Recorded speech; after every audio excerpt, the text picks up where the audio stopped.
Hello, this is Sticks here, going to show you how to cold start the Mirage 2000 with the new 2.7 stored heading INS procedures.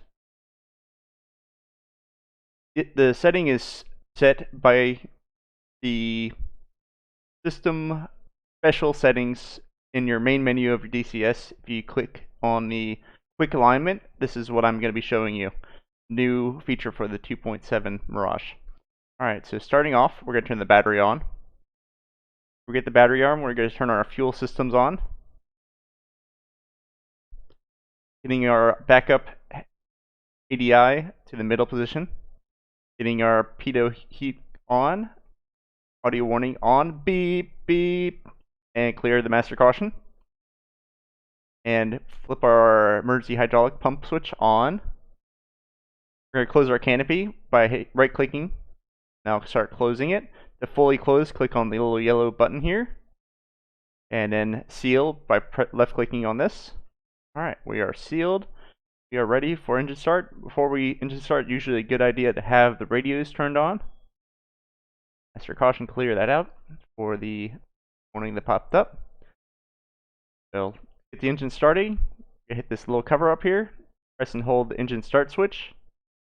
Watch the RPM gauge rise to about 10 RPM, 10% RPM, and once it gets to 10%, give it a little bit of throttle. You'll start hearing the engine spool up. Once the engine spools up, the generators will kick in and give the jet power.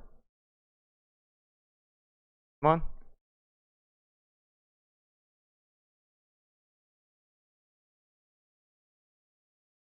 Any second. There's the power. Okay, so now we can start testing the fly-by-wire computer. To do that, we're going to flip this cover up over here. Left click to flip it to test, and then once it's done testing, this green light will come on, and then this takeoff configuration, or takeoff, will go out for the caution lights.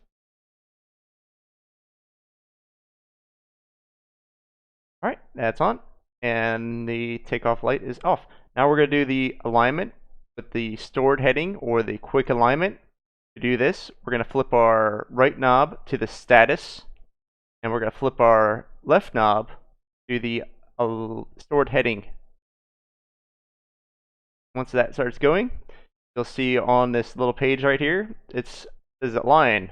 It is not aligned. To complete the alignment, we have to click on validate, and that will start the alignment process. And we'll count down from 100 down to 0. It takes about a minute, 2 minutes or so for the alignment to go. So we'll wait for that in real time. While you're waiting for that alignment to happen, we can turn on our radar screen. We can turn on our heads-up display. We can right-click on our alternate ADI and rotate that down to the middle position. And release right-click. And we can turn our radar to standby. And we can turn our countermeasure panels on. Our countermeasure panel, we have our ECM, we can turn that on. RWR on.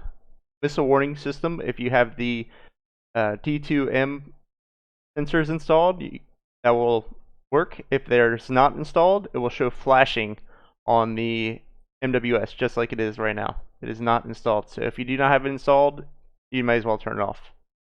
Your jamming, sorry, not your jamming pod, your ECM countermeasures, your off, semi-auto, and automatic. I like to put mine on semi-auto, so that way when it activates the flare and shaft button, it dispenses them in a preset, which is covered by somebody else more than me. We can flip our jammer to the manual activation on the square.